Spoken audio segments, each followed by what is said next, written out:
కావలి నియోజకవర్గంలో ఎప్పుడూ లేని విధంగా యువగలం స్ఫూర్తి పాదయాత్రకు మా ఎమ్మెల్యే గారు బయలుదేరారు.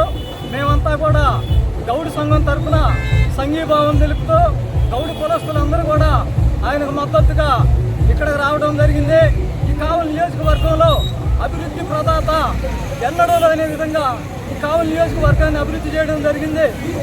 ఈరోజు ఆయన అభివృద్ధికి స్ఫూర్తిగా మేమంతా కూడా ఆయన వెనక నడవటం జరుగుతూ ఉంది.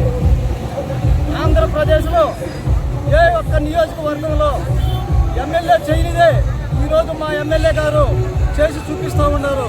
గెలిచిన 3 నెలల కాలంలోనే తుమ్మలపెంట రోడ్డు అంటే మత్స్యకారుల గ్రామాలు నిద్రలేసి చిరు వ్యాపారులు అందరూ కూడా తుమ్మలపెంట రోడ్డుని ఆదర్శంగా తీసుకుని గతంలో గుంతలో శిథిల వ్యవస్థలో ఉన్న రోడ్డుని కనీసం 3 నెలల కాలం వ్యవధిలోనే పూర్తి చేసిన ఘనత మా ఎమ్మెల్యే కావ్య కృష్ణారెడ్డి గారిని ఈ సందర్భంగా మేము తెలియజేసుకుంటా ఉన్నాము. అలాగే ఈరోజు కావలి మున్సిపాలిటీ చూడండి, డ్రైనేజ్ వ్యవస్థను ఏ విధంగా ఆయన అభివృద్ధి చేశాడో, అలాగే కావల్లో శానిటైజేషన్ విషయంలో కూడా, పారిశుద్ధ్య విషయంలో కూడా ఆయన ఏ విధంగా అభివృద్ధి చేశాడో ఒకసారి మనం అందరం గుర్తుపెట్టుకోవాల్సిన అవసరం ఉంది. అలాగే రైతులకి మొన్న ఖరీఫ్ సీజన్లో రైతులు ధాన్యం పండించి కుప్పలుగా రోడ్ల మీద పోసుకున్న సందర్భంలో మద్దతు ధర లేనప్పుడు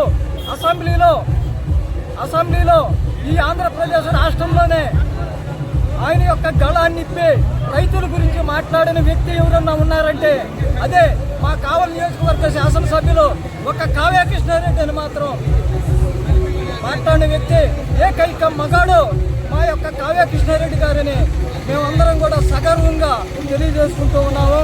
మాకు ఈ అవకాశం ఇచ్చినటువంటి పత్రికా విలేకరులకు, ప్రింట్ మీడియా వారికి, ప్రజానీకానికి అందరికి కూడా ప్రత్యేకమైన ధన్యవాదాలు తెలియజేసుకుంటూ సెలవు తీసుకుంటా ఉన్నాం.